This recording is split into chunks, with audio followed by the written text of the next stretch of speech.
The marketplace was loud, filled with the sounds of shouting traders and rattling cages.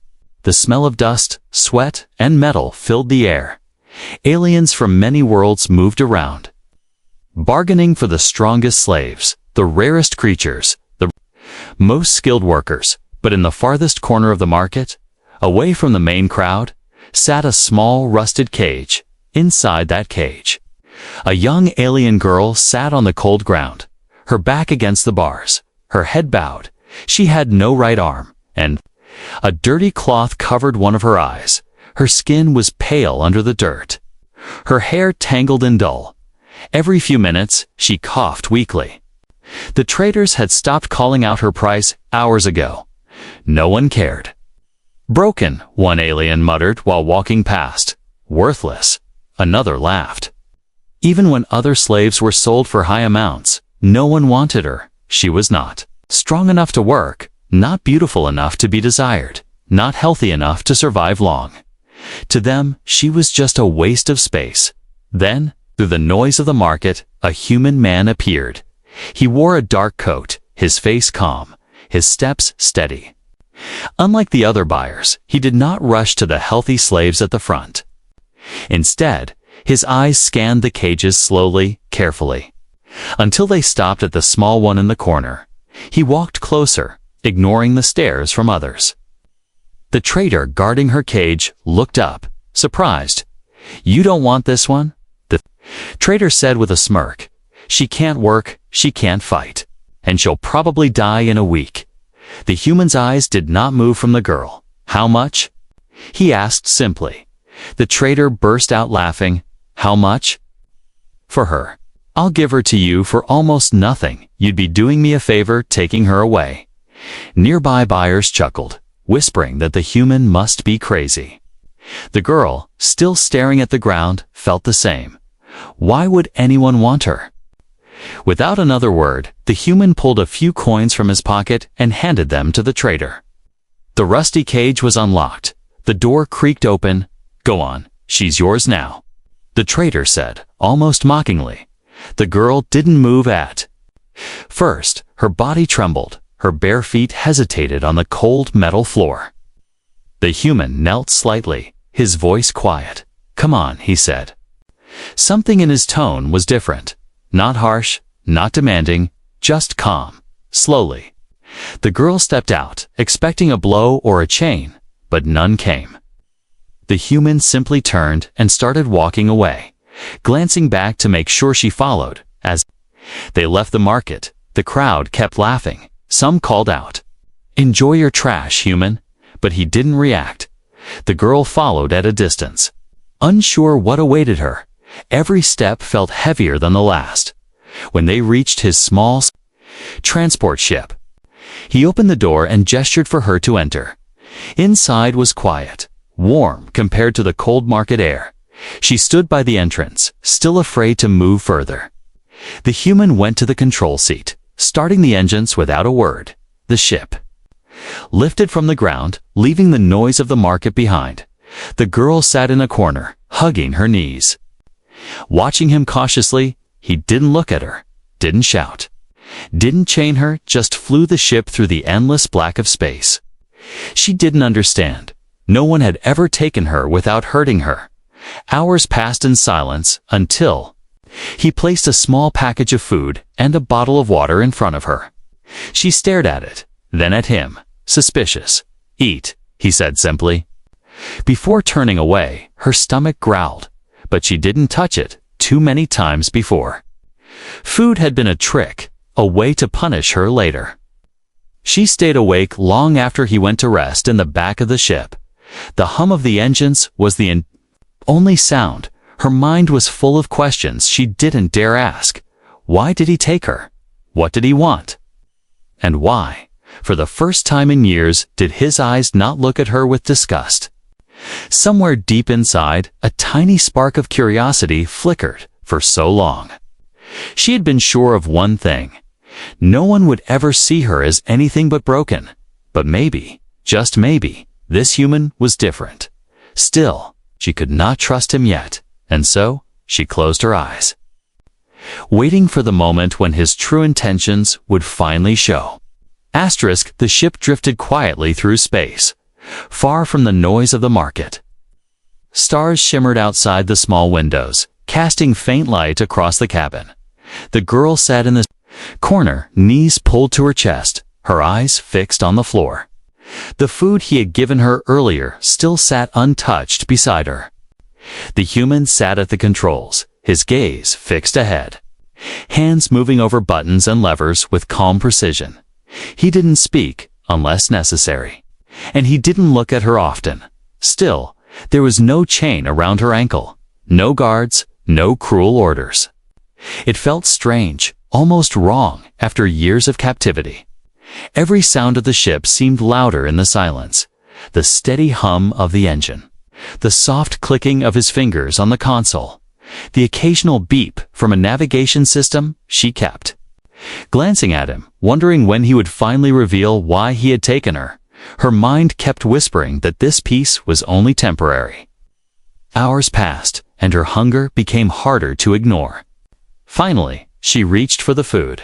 She opened the packet carefully, almost expecting something harmful to be hidden inside. But it was simple bread and dried fruit. She took small bites, her eyes still on him. When she drank the water, it felt like the first real taste of life in months. He didn't comment when he noticed her eating. Instead, he adjusted the ship's path and said quietly, "We'll stop soon." His voice was calm, steady. Not like the harsh voices of traders or guards. She didn't answer, only hugged her. Knees tighter, the ship eventually slowed, landing on a quiet, dusty moon outside. The surface was covered with abandoned buildings and silent streets. "This place is safe for now," he said, standing up from his seat. She stayed where she was, watching him walk down the ramp and disappear outside. Minutes later, he returned carrying a small box. He set it on the table and opened it, revealing clean clothes and some strange mechanical parts. "These are for you," he said, placing the clothes closer to her. She stared at them, but didn't move. "They'll fit better than what you have now," he added, nodding at her torn and filthy rags. Finally, she reached out, taking the clothes with slow, unsure hands. In the corner of the ship, she changed silently, keeping her back turned. The fabric was soft, warmer than anything she had worn in years. When she returned, he was working with the mechanical parts, assembling something small, but complex. She stood near the wall, curiosity overcoming her fear for a moment. "What is that?" she asked quietly. He looked up briefly, then continued working. "A prosthetic," he said, "for your arm." Her chest tightened. "I don't need it," she replied quickly, taking a step back. "Yes, you do," he said, not unkindly. "You're not broken, you're just missing something you can replace." She froze, unsure how to respond. No one had ever spoken to her like that before. After a long silence, she let him approach. The fitting process was slow, careful, as he made sure the straps were not too tight. When the device finally clicked into place, she flexed it slightly, surprised at how light it felt. "It will take practice," he said, "but you'll get used to it." She kept her gaze on the new arm, unsure whether to thank him or stay silent. Finally, she whispered, "Why are you doing this?" He paused for a moment, then simply said, "Because you're worth more than what they told you."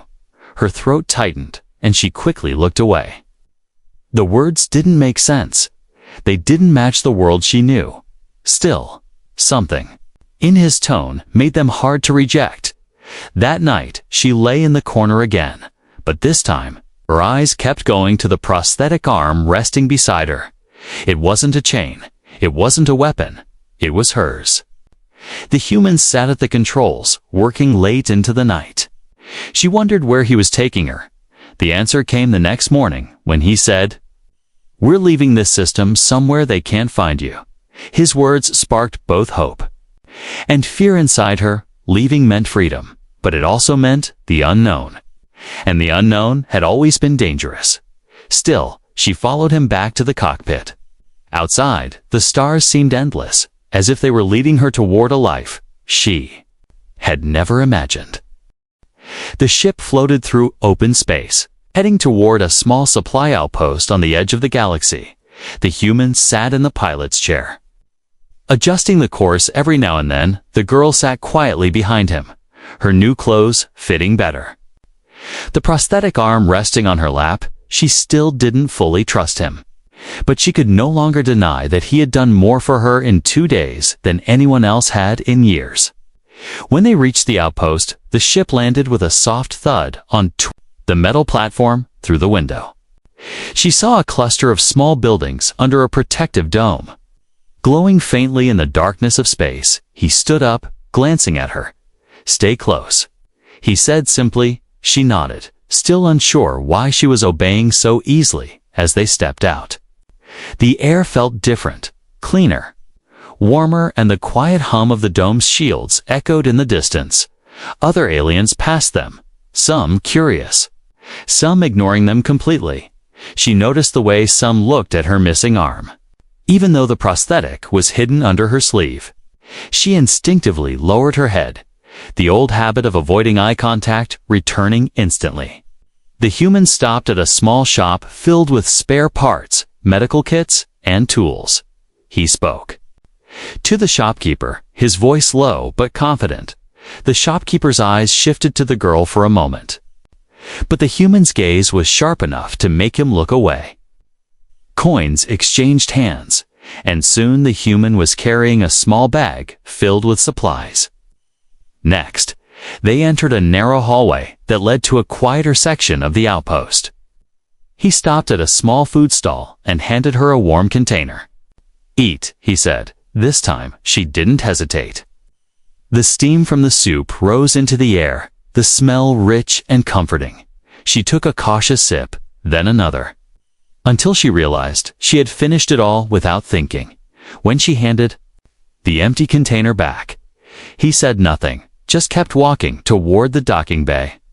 It was strange, she thought, how he never forced her to speak. Most people in her life had either barked orders at her or ignored her entirely. But he gave her space, as if waiting for her to choose her own words. Back in the ship, she sat near the wall while he unpacked the supplies. Her eyes kept drifting toward him. Finally, she spoke, her voice low but steady. "You didn't have to buy all this." He didn't look up. "I did," he said. "You'll need it."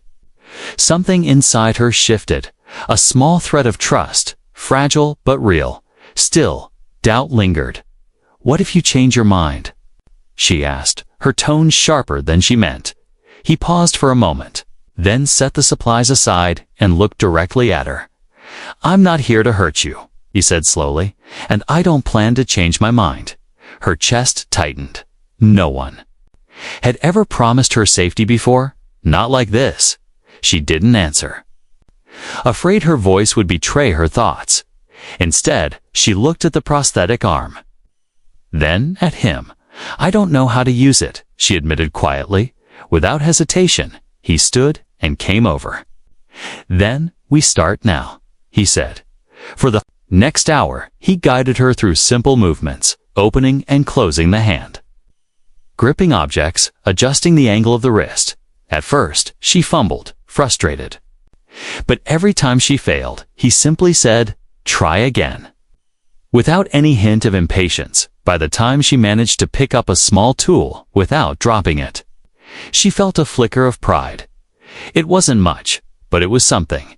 He smiled faintly, as if he could see the change in her. "That's progress," he said. The words stayed with her long after they stopped.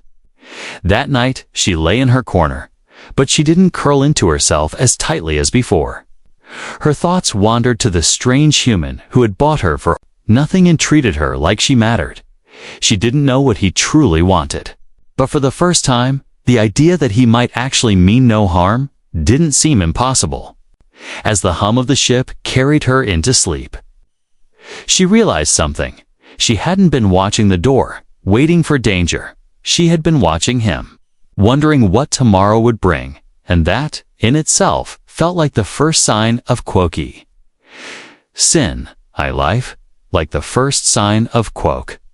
Trust. Asterisk. The ship's engines hummed softly as it glided through the dark void. The girl sat near the side window, her gaze fixed on the endless stretch of stars. She was still thinking about the training with her new arm, how each movement had felt a little less impossible. The human sat at the controls, his expression calm but focused, scanning the navigation screen every few minutes. They had been flying for hours when a faint beeping sound broke the quiet. The human's eyes narrowed as he tapped the console, bringing up a glowing radar display. Her attention shifted to him, noticing the slight tension in his jaw. "What is it?" she asked carefully. He didn't answer right away, instead zooming in on a cluster of red dots approaching from behind. "Trouble," he said finally. Her chest tightened instantly. "What kind of trouble?" "The kind that doesn't just happen by accident," he replied. The dots on the screen were moving fast, closing the distance with every passing second.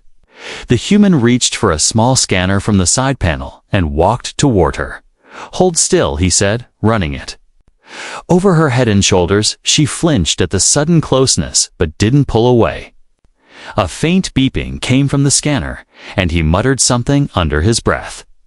His fingers moved into her tangled hair, and after a moment, he pulled out a tiny black device no larger than a coin. Her eyes widened. "A tracker," she whispered. He nodded, tossing it onto the floor and crushing it under his boot. "They've been following you since the market," he said. Her stomach sank as she realized what that meant. The ones who had owned her before knew exactly where she was. She wrapped her arms around herself, a cold feeling creeping up her spine.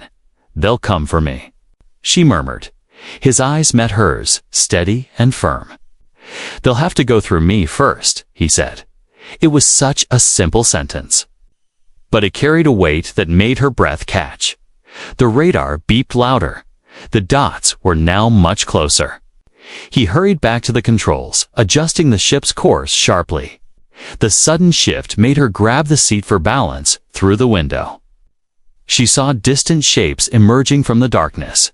Ships sleek and fast, moving in a predator's formation. "Hold on," he warned. The engines roared louder as the ship accelerated. Weaving through scattered asteroid fields, she felt her heart pound faster with each evasive turn. Memories of captivity flashed in her mind, the shouts, the chains, the pain. She didn't want to go back. Not ever. The pursuing ships fired a volley of plasma shots, streaks of blue light cutting through the darkness. The humans swerved the ship sharply, dodging most of them, but one shot grazed their side. Shaking the cabin, she stumbled but caught herself against the wall. "Can we outrun them?"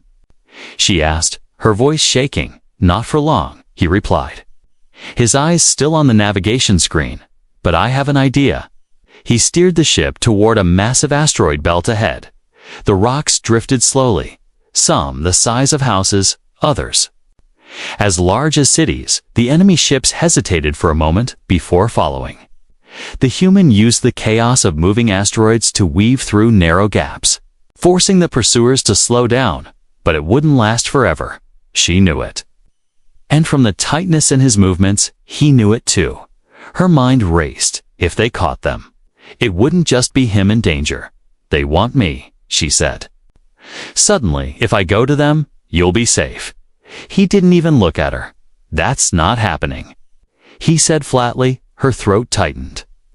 She didn't understand why he would risk himself for her, someone who had been thrown away as worthless. Another blast rocked the ship. This one closer. Alarms blared.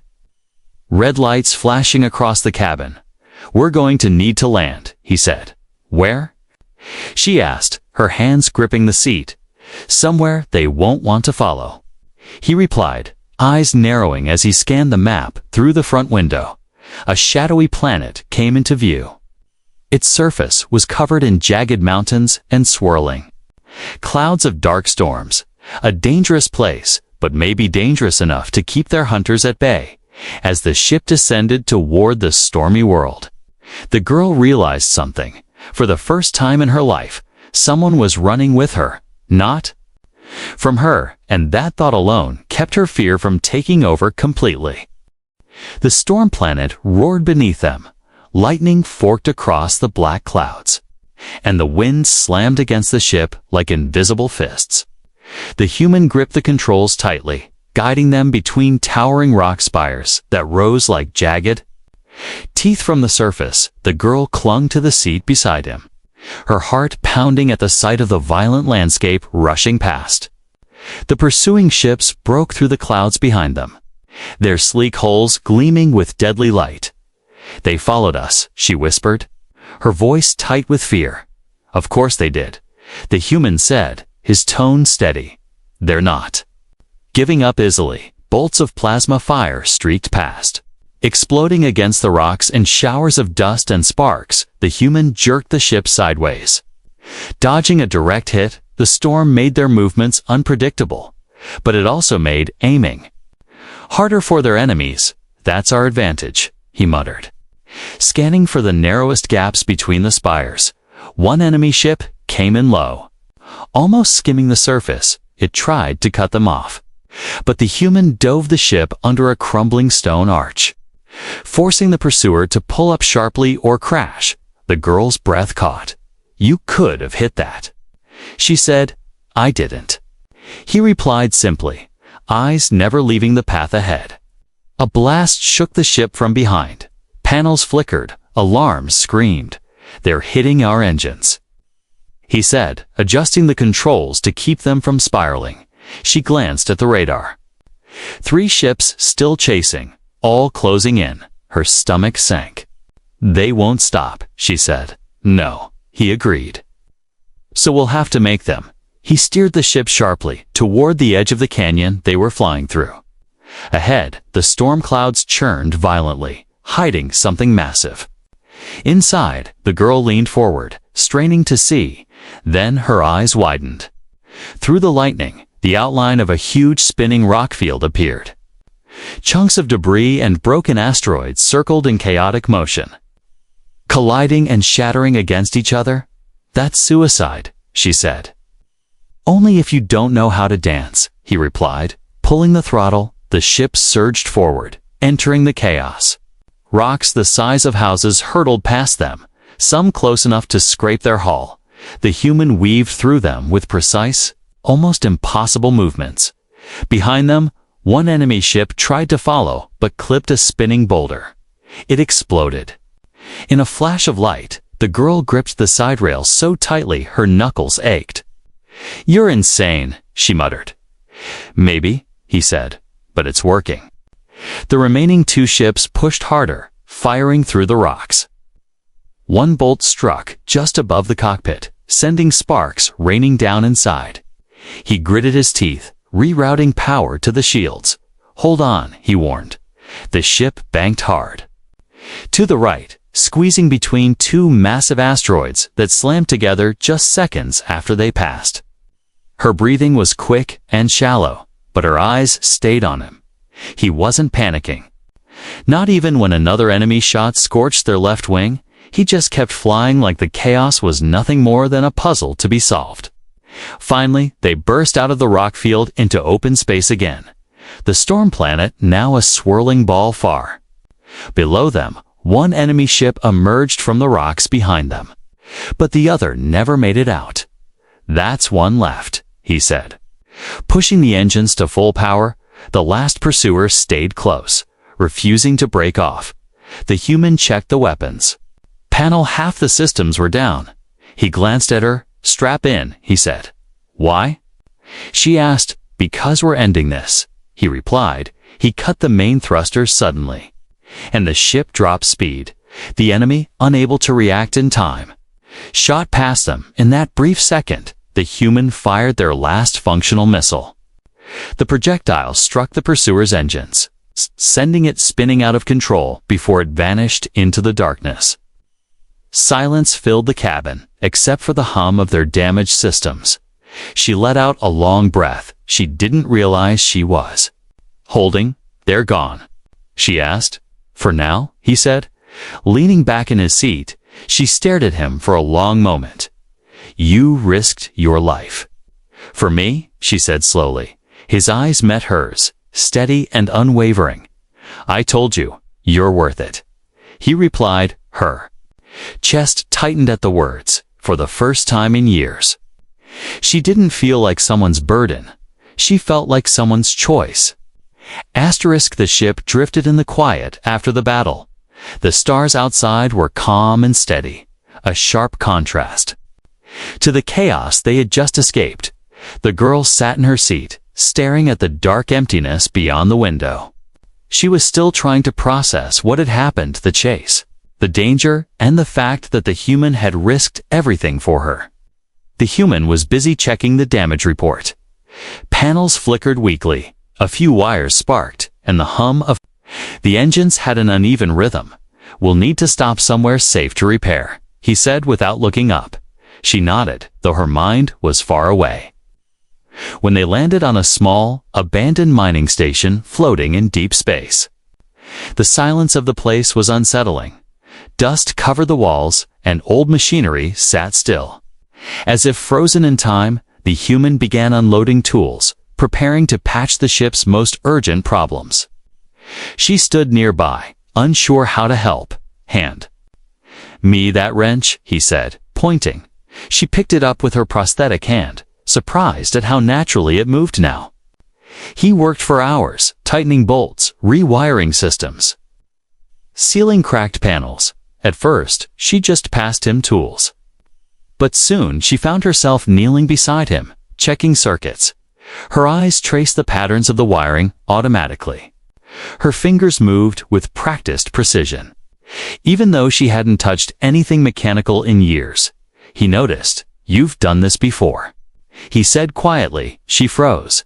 A memory stirred. The smell of warm metal, the sound of her father's voice teaching her how to adjust energy cells. I used to, she admitted, before she could stop herself. More words slipped out. My family. They were engineers. We built ships, weapons, cities, things people said could last forever. He set down the tool and looked at her. What happened? Her gaze dropped to the floor. There was an accident, she whispered. A reactor overload during a test. I lost my arm, and they decided I wasn't useful anymore. Her voice cracked. They said I couldn't build with one hand. That I was broken. His eyes didn't leave her face. They were wrong. He said simply. She shook her head.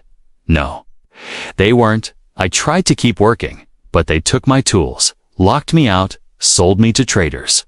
I became nothing.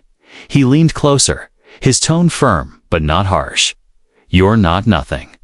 And you're not broken. You're here, right now, fixing my ship like you've been doing it your whole life.